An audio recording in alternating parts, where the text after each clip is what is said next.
Alliance now that they picked the Centaur hero. So I wouldn't be surprised if they go back for the Wraith King. I don't think a hero like Peel's good anymore because he's just another slow against the Centaur Stampede. You can't have like a get out of jail free card for the Stampede every time it's up. So Tim's Prophet instead. So it's a bit middly now. Yeah. I like that they flexed it, gave them some options, and probably one of the better heroes against Viper. I don't know if you can actually trade, though. A lot of heroes that previously could kind of bully the Viper, now that his first ability just does so much damage, a lot of them can't do that anymore. So I have no idea how this matchup's going to play out in the new patch. If they can just play it for range, it's good, and Nature's Prophet and Lina, when you hit that spike of damage, like potentially you can bring down the Viper. But it really feels like TNC's both side lanes are going to look really nice. Like, do Alliance try and go for this aggressive tri-lane? Do they look to rotate around the Mirana? I think you might Alliance like I kind of said they were setting up a tri-lane. I think at this point you might just get like a Sven or a Wraith King and you just set up this tri-lane like, with all these stuns. You have the Ogre, you have the Mirana. Is Wraith King going to be the best though? It feels like they're going to be able to kite out the Wraith King. Yeah, that's what I mean, right? I do like the way TNC finishes this draft off. like a Phantom Assassin. Like you get the old classic, like just jump on top, you keep on Phantom striking forward, go from target to target if you can survive. And they go PL. They end up picking the PL anyway. That almost makes me feel like they should have picked it fourth. Because now that they picked the Centaur, you don't have any stuns. I think the Viper probably has to go maybe an early Atos, and that's not really the build you want to go nowadays. We'll see. I think that if TNC gets ahead in all of this game, you're going to see the classic, you know, we have no stuns problem on Alliance. And that usually only matters when you don't have map control. But I will say that if PL kind of gets off to the starts he needs, I think like 2 or 3 items, they have really no way to kill this guy. Like all their damage dealers are pretty much single target. Like Centaur can't reliably stun him because it's a, you know, there's cast animation on your stun. A bunch of these ranged squishy heroes for PL to just take out of the fight. Even if he's not killing them, his illusions are so much to deal with. And I do like the pick the whole way. And I still think I have to go with TNC's draft, though, because you picked this hero last, and it wasn't the perfect pick for the game. Yep. This actually just feels to me like TNC's normal power spike. We saw it actually in their first series today, where you hit the 10-minute mark, it's like, okay, we're going to battle for the sides, and we're just going to go all out, and it feels like they're going to hit that sweet timing a lot earlier, and I'm interested to see like how Alliance will be ready themselves for it. Like, how long does it take for Limp to be ready? How long does it take for Synergy to come in with like Hanskin's Mirana and move around the lanes and actually make something happen? I think we can do a lot of analysis on these drafts, but from what I've seen so far, the mid lane has a huge influence on how the game's going to go. And you can have all this theory crafting, like timings, all that stuff. If one hero in the mid lane just wins by a level or two, suddenly the game just... If one hero accidentally levels up static field instead, and we're not looking at anyone. We're not talking about it. 9. Anyone else saw that one on one of the other streams? Yeah, you know, sometimes you're a level 3 Zeus against a level 5 Puck, but we're not talking about anybody in particular for sure. Oh, definitely not. We would never single out anybody in the game of Dota 2. That was such a perfectly timed mosquito buzz. Oh, boy. And you know, actually, I'm kind of happy because like the series we're casting today, it's like we're casting 2 and 4 today, and we got TNC back-to-backs for us, and like I just love watching this team play. Especially Tim, what he's going to do on this Nature's Prophet. Like, global presence, courier sniping, good luck to observing team. I think Weapus is the man who's on the camera today. Yeah, TNC is definitely one of the funnest teams to watch. I thoroughly enjoyed their run at the Major. I loved watching them up until the Major. They were at ESL.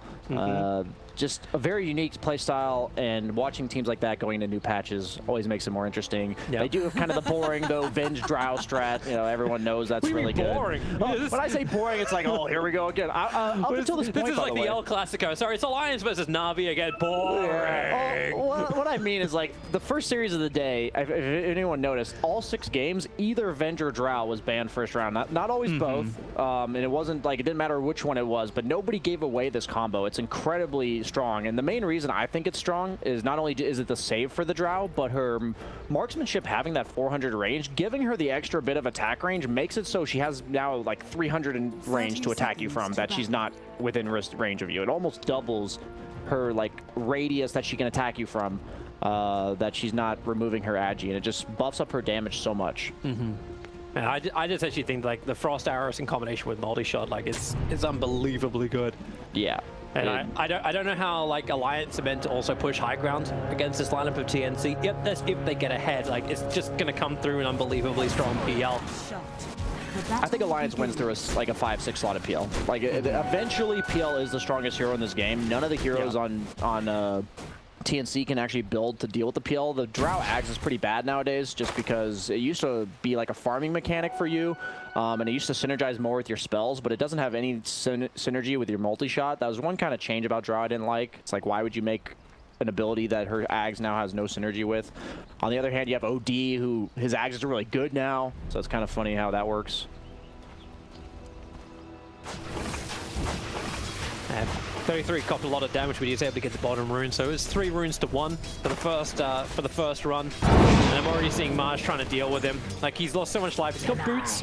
One more Tango charge available, but this is, yeah, 33. Get the hell out of there. I think he's just gonna try to double it up. Maybe? What's his play here? I don't know exactly what his play is. Maj at least has no stun, so he can't pull 33 back. Like it's Wave of Terror only. But drops Doom to -3 armor, so that's why he leveled it up to begin with. But yeah, he'll... But now Drow just gets to pull the next creep wave to the big camp. This is like the dream for a carry player. You're farming not only the regular wave, you're getting all the CS because nobody's there, and then you're also just getting bonus creeps. This is exactly what we're talking about for a Drow Ranger, right? Like, you want to have a solo lane.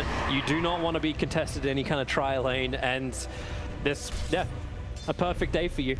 Yeah, we talked about Alliance tri-laning, and I thought they had aggro tri-laning to give this Doom, you know, a decent start underneath his own tower, but instead they're just feeding free farm to this Drow. I'm not 100% confident in the way they chose to orient their lanes this game.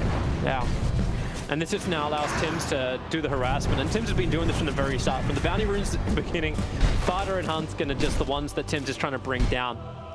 The really cool thing about this Prophet pick that I didn't think about in the draft was there's an immediate response to Mirana, where if they have the Ogre stun and a Mirana arrow, you have a hero that can block the arrow with his summons. So that's really nice. Mid lane, he might just go down on Armel. God, welcome to Dota! Armel! Yeah, he's dead. I mean, Viper is so obnoxious. It's a hero where you're like half health, and he hits you once, and you go, I'm dead. And then you die like 10 seconds later, but you just know you're dead. Yeah. It's so depressing, actually, to play against. It's fun to play as, though. You just can't get a good matchup against it. But like their trade-off is the fact that like Drow Ranger just gets all this space on bottom lane. 33 is trying to do something against it, but he's got a creep wave and a half going with him. March is trying to drag like one of the speed creeps down to pull the wave back up again. He's going to have a hard time to do it. And maybe this is that time, too, when you see Tims look to TP, but he's already looking towards the mid lane. I think he was hoping to find the courier and mess that up. But with the arrow connecting, Armel in a little bit of trouble. Limp is very low, and Hanskin forced to leap himself a little bit further away. Oh, he gets the ice armor creep on Doom. That's value against the lineup he's dealing with right now. Man, with Blightstone as well as Wave of Terror, like they can just move in so much against Doom, even with the ice armor creep. Yeah, he's still down to 4 armor despite having all that bonus armor. Yeah, the Drow Ranger free farm start is just scary to me. PL has to get a couple items before he can actually tank through this. But meanwhile, KP. He'll be dead. Taunts his way to death, but went out in style. That's fine. There's always someone from TNC to take its place, so Tim's gonna find his own levels up there on the top lane. Yeah, it's this level farming Drow Ranger. Despite the death mid, Armel is winning in CS and seems like he's doing a good job bullying Limp, so maybe that passive is just enough to deal with the Viper. And he is a hero that can rotate to the jungle as level 5, 6-ish, which is really nice against Viper. Viper doesn't really threaten your tower or anything. You just don't want to have to lane against it. So being able to retreat to the jungle, unlike the puck we saw earlier, I think that's a nicer way to deal with it on the arena. It's just this level difference. Like it's like 3/4 of a level between Limp as well as Armel. And it's going to get even more with Creep Wave coming in. Here we go again, once again for 33. And, well, March knows he can't take it. TP's back to base. Allowing 33 to just salve up and farm up the rest of this Creep Wave. 2 points up in Scorched Earth, gives him all the damage he needs. It does so much damage. 16 times 35. Toby, you got it? 16 times 35? No. So I just you know, testing the waters again, first time around. They're gonna be like something like 460 or something. I think it's enough to kill the creep wave. It's a little over 500, I think. All right. That's a lot of damage. Either way, for a level 2 spell, that's pretty insane. And I think that's why more and more Dooms are just allowed. That's why you can first round this hero. If he's a hero that can just cut the wave like this, giving you multiple options, you can throw him alone like this. Basically, it's really easy this patch. I think as an offlaner, just gets shut down. Up in the bounty rune's top, there is an exchange. Does doppelganger dodge. That's a really nice hold as well, while bottom lane March getting dived in. So you'll end up losing the VS inside the base, the Prophet up on top, and the Doom underneath the tier 3 tower on bottom lane too. But it was all for the 5-minute bounty runes.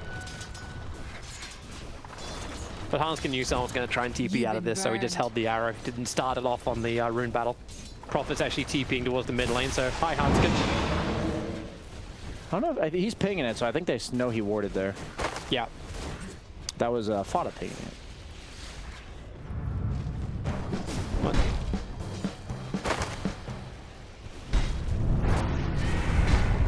It's just crazy that Viper can just be first picked like this in the games we've seen, and even if it hasn't won every game, it has won its lane every game.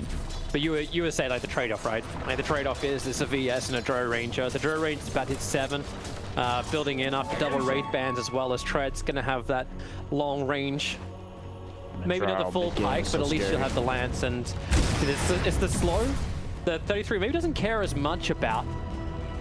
Like, it's 2 points up in the cold arrows, but it's 4 points in the multi-shot. Like, it's such great clearance for Gabby. And now they're going to go. So Centaur will dive. Yep, they're going up to 33. Stuns out, and here comes. That's fine. Your multi-shot. Simple enough.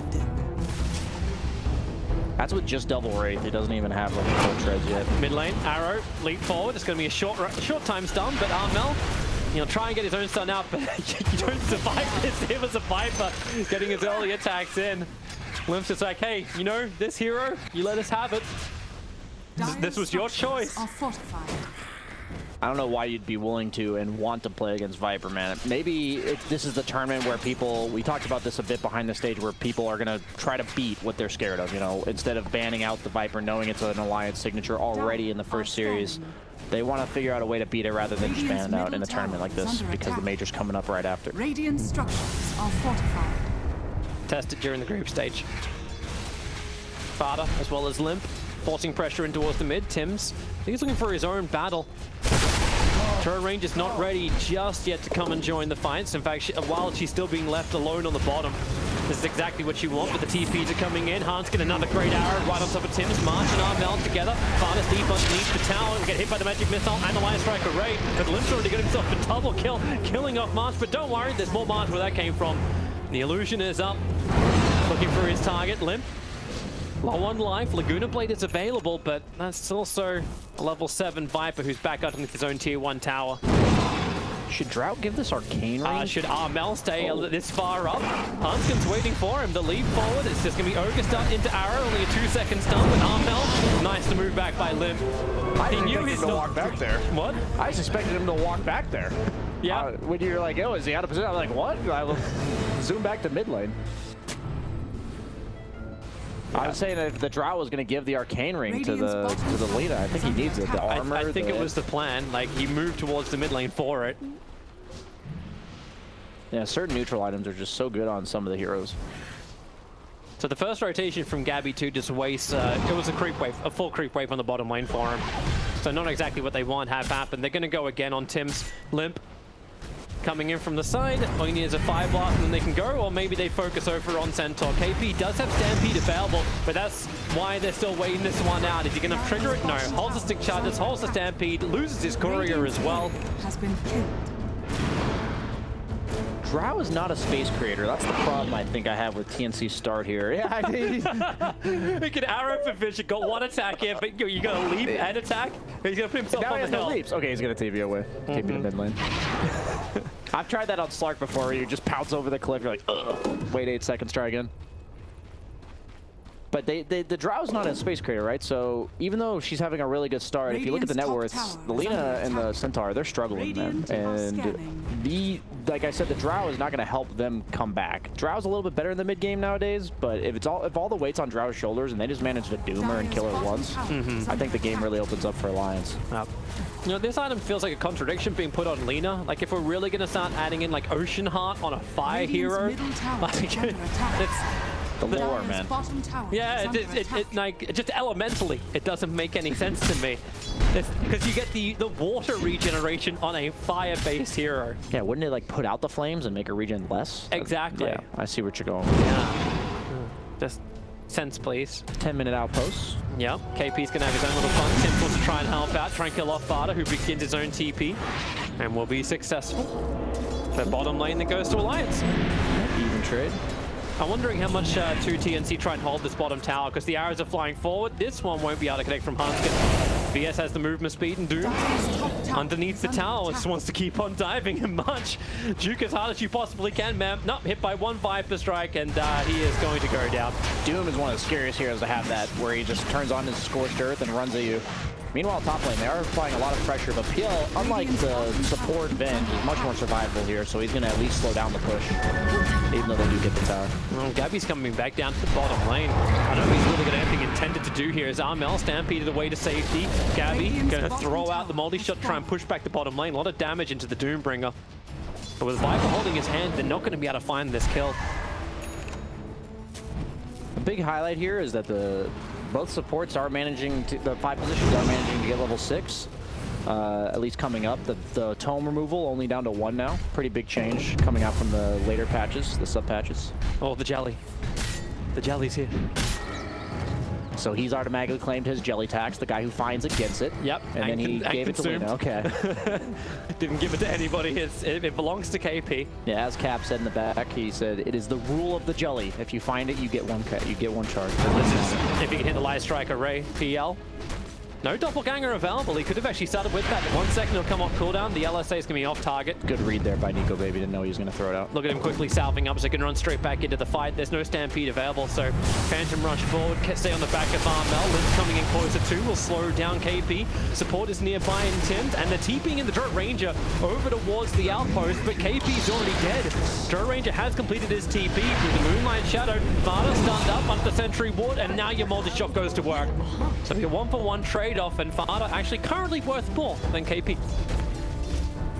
One highlight I want to give is that the Mirana is able to farm the bottom lane freely like this, and I think this is the advantage of Radiant we were talking about, or Dire, excuse me. Once they take this Radiant tier 1 tower, it's almost impossible for Radiant to get back into their own jungle now that the Shrine's gone, and Mirana being able to get this Eul Scepter, remove the silence from Drow, adds a stun during the Centaur Stampede to like make it so they can't run away. I think this is a big item. These early support items this patch, because of all the ways that they've made it easier or cheaper to support, are pretty impactful, and this is something where usually if you're winning the game, you can see it in a 4 position just farming like this. And it's really nice to have that net worth kind of just go into a hero that isn't taking anything away from his course. Hanskin's waiting for his own fight in the bottom lane. Doom's not really there for it. Instead, they're going to TP in towards the mid lane as March in a lot of trouble. 3 heroes together from Alliance defending that tier 1 tower mid. Dirt Ranger was looking to add some pressure. Dire's bottom tower is under attack. Up bottom. Yeah, they're getting ran at. And Tim's attacked the tier 1 tower, but with the TP forward from Nico. 33 just cuts his way through the Quelling Blade. A nice quick Infernal Blade. So Tim's, when have all the movement speed in the world, leap forward from Hanskin, combining the Starfall together. When the rest of Alliance is attacked. I love watching players like 33, man. Instead of using his Infernal Blade immediately, he starts with the body block, which forces out the Stampede, and then immediately Infernal Blade's on the Stampede to, keep him from running as far as possible. Oh, well played. Armel, no man to TP. Went underneath the Dire Observer Ward. He's pinging it out. That's how he knew. That's an expensive ward to find out about, though. Yeah. To lose your mid solo to the other mid.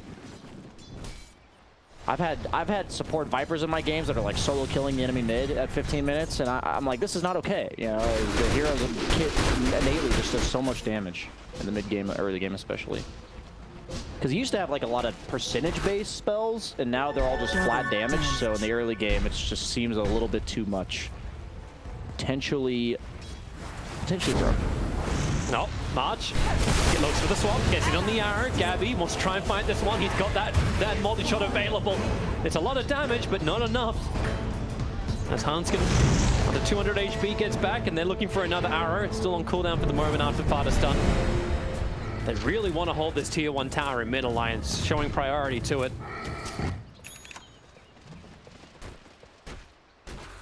I think the big thing about Dire that gives it a significant advantage, not only what we talked about bottom, but the fact that the Shrine's still in your primary jungle. You're seeing that a lot of teams are just putting one of their cores at all times in this like really safe area inside their own jungle. It's just super protected. They're protecting it with wards. It's just very natural to farm that area on the Dire side. They are going to de-ward one of the wards that we saw get the Melina killed earlier. But that ward had like maybe 5 seconds left on his life. Hey, you got this all for yeah. You know, but you lose your sentry straight after. Look at these teams not even care about the bounty runs. Now that outposts aren't every 5 minutes, the bottom lane just getting ignored, the top lane's getting shown up too late by the support prophet. I was very curious to see how that change plays out. You know, do teams not care? Looking for his target over on Fata, combining instantly into the multi-shot. But it'll still be Armel and Limp both finding a kill each. That's an expensive trade. The Venge is pretty important. They really just want to try and force into the tower. That's all this really is. They keep trying to make the space to do it, but Alliance always have at least 2 to 3 heroes defending that tower. While Nico Baby feels very safe by himself on the bottom lane. Like, Manta style plus Doppelganger, you can't lock him down. There's just no momentum going for TNC. I said in the draft, after everything's said and done, the mid lane momentum's a huge part of how this game is going to go, and we're seeing the Viper just have so much more impact on this game. Lina just feels like a non-factor so far, and the PL, as a result, is just absolutely free farming.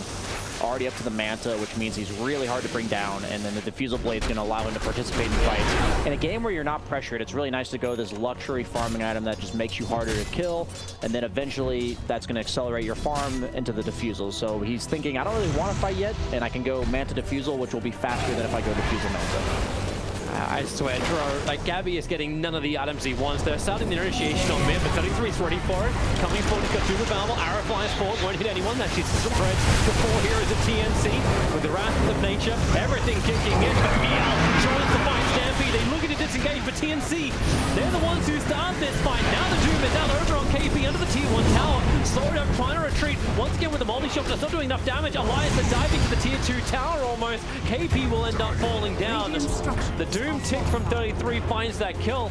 And Alliance time and time again have showed they're willing to defend this tower, and then they just fit, all right, 5-on-5 fight, let's do this. You burn everything you got, TNC. Nothing left of the tank. Radiant's middle tower has fallen. They just, the Centaur, the rough start on the Centaur makes him not able to be the frontrunner that this 4-range lineup needs on TNC. They're just getting ran at, and that's the power of the Doom hero, is you're forced to just be on the retreat the entire time. Heroes like Drow just can't dump out the damage that they need to, spending the entire time running. And it's doing a little QC stuff on the bottom lane.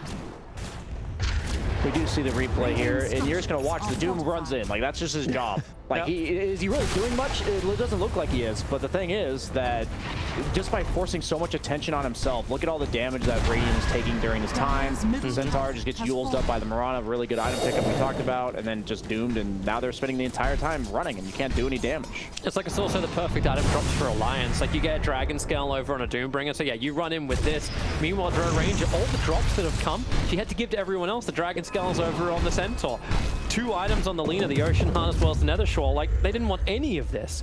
They wanted to find some damage, and finally they've got it. Like, I had to say it just so the RNG would swing back the other way. You got the groove on for the Drow Ranger. And my God, she needed something like this. Yeah, it's funny that both teams don't really have any carry items yet. The PL doesn't have any of the jungle items on his hero. I'm actually going to give the groove bro over to the Lina. Makes sense too, right? Because it does do the magic resistance, 12%. Maybe nice to give something else, like the Ocean Heart to March or something. I think he's just got both of them backpacks for the moment. Yeah, in fact, that's exactly what happens. March gets both of the items. Yeah, they originally had the Nether Shawl on. Yeah, that was so good. And with this, like, Dro will just go back up, farm up a couple of the neutral camps, then as they spawn in 5 seconds time, and get his Manta style. Kind of surprised that PL took the evasion talent. They do have a decent amount of right click on the side of TNC, but at the same time, a lot of the damage does come from the Lina nukes as well as the Drow Multi-shot? Multi-shot, yeah. So that can't be evaded. Kind of curious about that pickup. It is very powerful in terms of the level 10 talent. A lot of heroes don't get 20% evasion until much later in the game. I love how we both have been moving from multi-shot to volley. It's like the way to describe, because like it seems to make more sense to call it a volley when she's Nacha. I agree.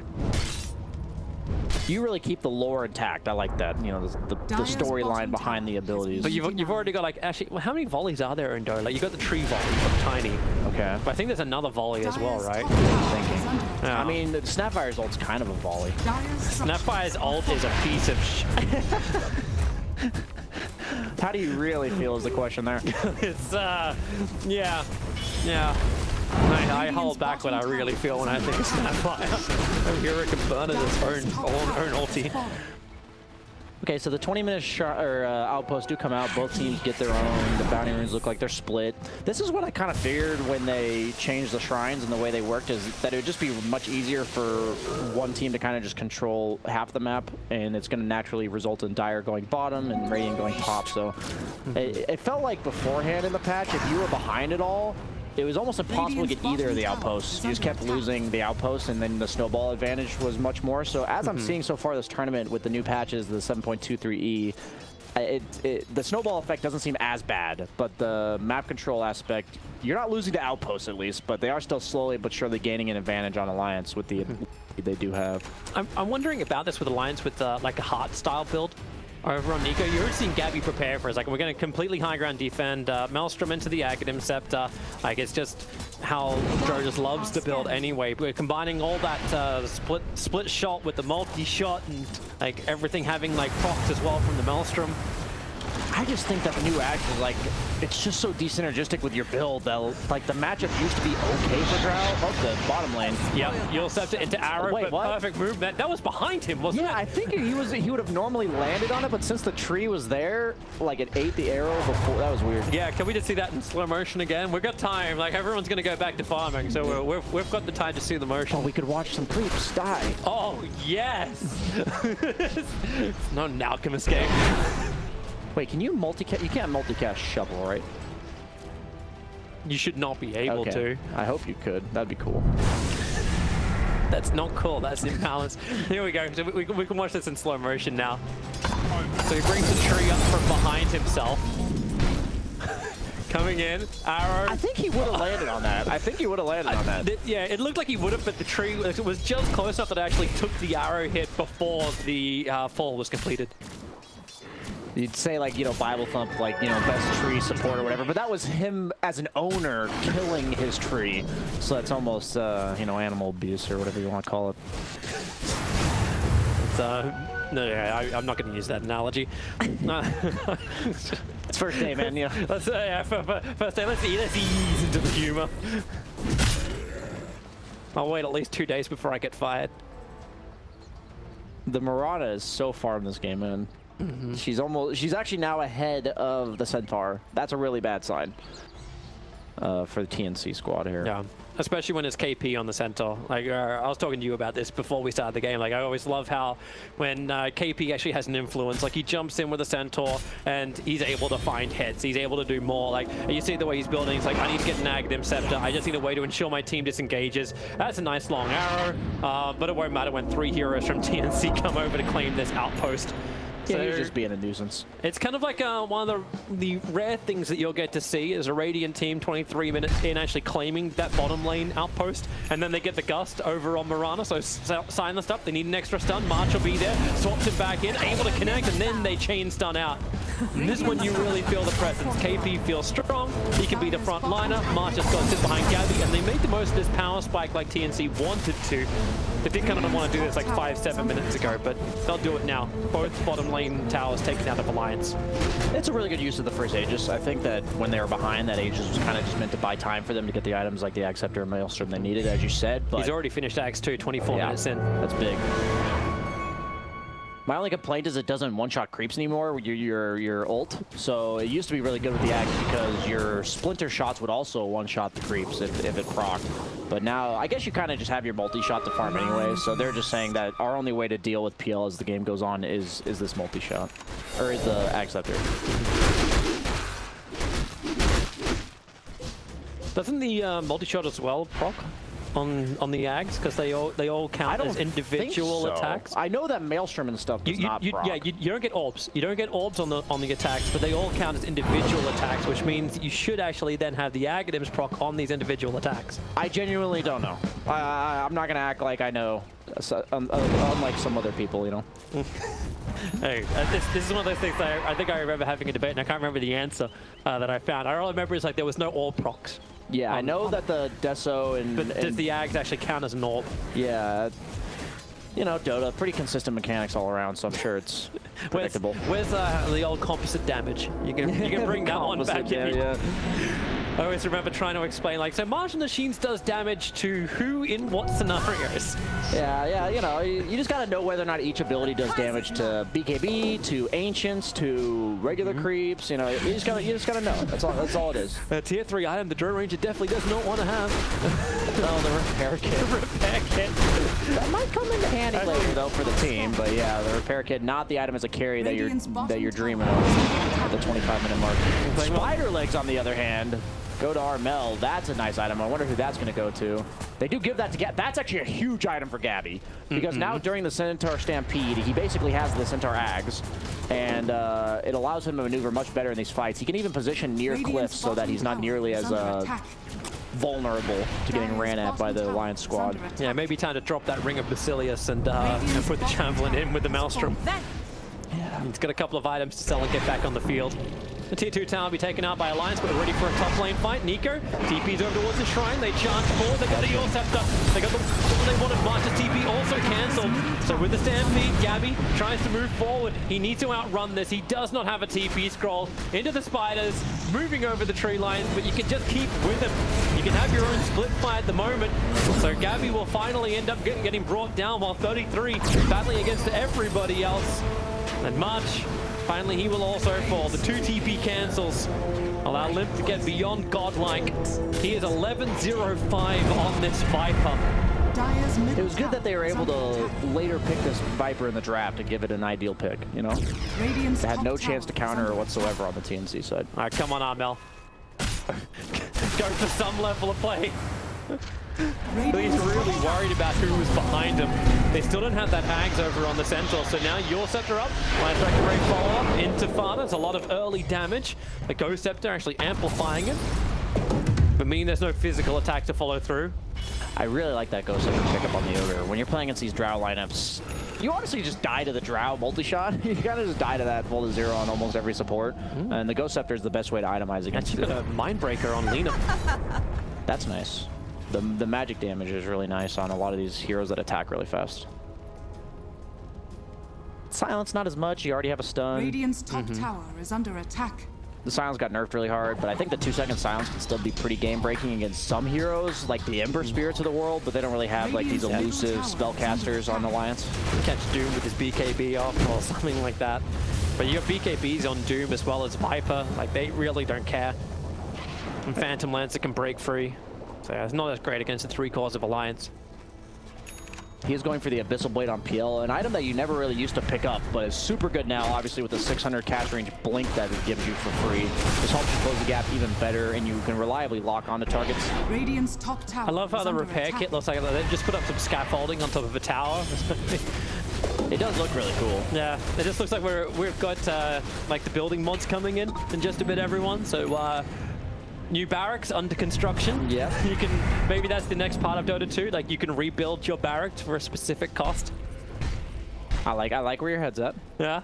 Hey, we're totally changing the game of Dota anyway, so let's actually consider. Let's go all out. The way that Hanskin's allowed to play this game is so cool. He's kind of playing like a 1 in terms of his team's playing together as 4 and he's defending lanes. But the Prophet doing a good job of applying pressure on the top tier 3. Does take it down to about half health. And this is where maybe we have to start to wonder too, like how Alliance are able to finish this game. Like, you're 28 minutes in, the kill count's definitely going your way, but you've still got a 7,000 gold advantage. Nature's Prophet will continuously split push out your side lanes. Lena's great at clearance, Dro Ranger's great at clearance, especially now she's got the Aghanims as well as the Maelstroms. She's going to finish the Hurricane Pike, so at least there's some better maneuverability for Gabby coming into these next engagements on top of the fact you've got the spider legs. So all of these things start to look nice for TNC, and I'm wondering if Alliance just have the brute strength to run forward. Like, to get this kill, it's a support. It's a support VS. Like, that's great, but you've got Lena, who's already forced out the bottom lane, continuously farming up, and Prophet ready to jump out once again, do his thing. So they grab Roshan. This is one way to ensure it. I really like how Hanskin's playing. I think the fact that he's recognized as a support player, that it's his job to play alone this game and enable his team, because like you said, if he's not doing what he's doing, his team's gonna have to respond to the split push from the Lena and the Prophet, and it actually allows them to make those ganks and then turn into an objective. Illusions from Dro, a little bit too far around. Roshan's already been taken. Tims actually snatches it. Tims got the Aegis, the Immortal. He just went straight in the middle of the pit, grabs the Aegis. He'll end up triggering up. BKB from Armel wants to retreat. You also throw from the Phantom Lancer. They're just trying to get away. Tims will go down. The Lotus Orb returning thumb not helping enough, and the Doom on Armel, he cannot retreat either. Is this deal really worthwhile? It will probably stop Alliance from pushing high ground, so maybe they just delay the game this way, but it's a sacrifice of Lena with no buyback. Is this worth it? She's got buyback in 10 gold, so she'll have it to defend. It's just expensive. I don't know if you can afford to buy back on Lena this game. I think you need that armor item. You're only sitting at 14 armor. The only way you really have armor is if you're near Drow, and that's not reliable. The BKB is going to be pretty irrelevant once the PL gets his Abyssal Blade, which he has in 70 gold. I think you need that armor, man. I don't think you can afford to buy back. And if he does, that's just a rough one. You're not feeling good at all. Well, I get to watch that Roshan Does he again. just TP in? Yeah, he just TP'd himself in. He got broken instantly, but he grabbed the Aegis Immortal, and Hanskin's arrow connected right after the fact he grabbed it. It was only a split-second difference. So we can come back live in just a second. Alliance, they are pushing inside the base, looking for their target. But remember, the Aghanim plus the Lightning, the Tesla Ranger is on board. So Nico, like, he can back up and he heal up. He's got 3.7k HP. Plus 30 armor on this Phantom Lancer. It's difficult to get through, but the repair kit's back to work once more. One more charge for this available. So it's split shot defense available too when this repair kit is up. And what does Prophet do? To the side lanes, push it out. Bring back the Wrath of Nature, push out all the other side lanes. So they didn't have to. They didn't have to buy back on the Lena. This only works for so long, though, this whole split push game. They are slowly but Moonlight surely. Shadow. 33 is going to find Tims. Yeah, taunt all you want, Tims. You're really going to regret that. Control. It's all there from Tims. Sprout, TP. No bullshit. He's actually just going to get away. It's like the perfect spacing between the regular tree and the sprout tree that he cuts it down, but it can't actually get in. That's funny. Oh, well, this could work a little bit longer when that continues. All right, what a limp end up fighting. All right, we'll watch it again. So Tims, it's like, just back up, back up. What do you want to cut through? What can you see? Oh, nothing. He can't even see through that. That's like, you figured you'd at least be able to see through, even if you can't walk. Man, vision in Dota is really weird sometimes. That's what makes it a fun game. So Viper's finished up an Assault Cuirass. Combine this with his Orb of Destruction and everything else he's got. Viper's looking nice and strong, but the real test is just like if they can continuously push up, even while Lena is down, they couldn't force their way into the base. The tower is fully regen back up, and you've still got one more repair kit ready for March to be used. So Prophet is pushing out the top lane with Armel. He's even farming up the jungle, and I'm loving this. Like, this is almost like reminiscent of like it's the SEA kind of style of Ice Ice Ice, where he used to play this, like he had like Zerglings going across the map. That arrow is a little bit off timing. Armel now will finish his TP. That spells the death of Tims. There's no escaping from this one. He's going to sprout again. Oh, yeah, okay. Infernal Blade. TP begins again. He doesn't actually have enough time or life. But this is a lot of heroes from Alliance being pushed up towards the top lane. They're always leaving one hero on the bottom, though. They've been rotating. It's been Hanskin. It's been Fada. This time around, it's Limp. They're just making sure that they're slowly but surely just grinding them down with these kills that give them the map control that they need on Alliance to eventually be able to push high ground. And I like that they're kind of doing this methodical approach of, we know we can't just walk high ground because that split push threat is too significant with the Prophet and all these ranged heroes. But now that you see this 10k advantage, I think they're going to need about a 15 to 20k advantage to eventually go high ground. Maybe the next Aegis maybe uses their timing. They're doing a really good job of wearing TNC down slowly but surely. If you get impatient, they might just win one fight on the side of TNC and then take 1 or 2 lanes of Rags because they have so much physical damage. Orb of Destruction on Viper, man. That item is so good. They did nerf it, but it's still pretty dang good. So once he gets Butterfly up too, and then he continuously gets the buff from Ogre, it's going to be one very flappy. I like the AC first because you need the plus armor against Drow, and also her ult pierces evasion. So Butterfly is a fine item for damage, but you wanted that defensive item first. Feels like against all the negative armor that TNC are running, yeah, you definitely needed it. PL's trying to do something about Tim's. He's sprouting for a little of extra safety vision. But Nico definitely wants this. Mark wants to have his own little bit of a battle. The Doom is out. Armel, he's going to have the extra movement speed to get to the tier 2 tower, but that will not save his life. Well, the battle on bottom, okay, it's just a movement, and then just the chaining of outpost control. Yeah, Fada got it before the 35-minute mark, and that's all that really matters. Oh, wait, no, it's not. For whatever reason, I was thinking you got the outpost before the 35-minute mark. Maybe they're thinking the same thing, because there's 2 teams, like, battling for outposts at 35 minutes. Maybe this is just a, you know, muscle memory reaction for them. I got caught there, too. I was wondering, I'm like, why are so many people at these outposts? Everyone wants it. Everyone wants the bounties. There's still one that wasn't claimed in the top river. That's because Alliance is too heavily focused on pushing in the top. It took 35 minutes for KP to finally have this Blink Dagger. Yeah, the bounties are like so inconveniently placed now. You have to go out of your way to get them. You know, in the last patch, if you got one, you kind of just got the other one. Now, PL come up.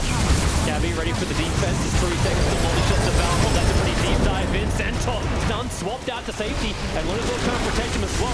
Where is this blitz shot? Trying to do its own damage for Nico. They get on top of the Troy Ranger. Troy Ranger's down. She'll have to fight back if they're going to defend this top lane of Rags. Not to mention much. The PL Illusions have just done so much work. Dro's still not committing this buyback. You've got the multi-shotting tower doing its own defense, but now finally the buyback will arrive. An Alliance, they've taken the tower. They want the melee Rags too. A quick movement back from Nico. Slowed up. Lina looking for his target. The Sprout keeping Nico away from the Rags. There's another jump forward. Doombringer. He's right on top of KP. Gabby doing everything he possibly can, but his damage feels really, well, inadequate, to say the least. The top lane of Rags will be taken. March will swap Limp back over. He gets it done, but very, very late. Now Lana, a blink forward. He gets it done. They want to get the dive back over on the Drone Ranger. If Drone goes down, this may be a lunch. They'll force his way through. In fact, it's exactly what they can do. 2 minutes almost on the sideline for the Drone Ranger. Tim just gets fall down to. I think this is going to be the game. GG is called. Alliance. Patience was a virtue, BSJ. You said they needed, and that's exactly what they had. Yeah, that's the peel factor against the Drow. You eventually just can't be dealt with. And I think the Doom, I even like what Fada did there at the end. If you saw the way he enabled that high ground push, he just blinked in and then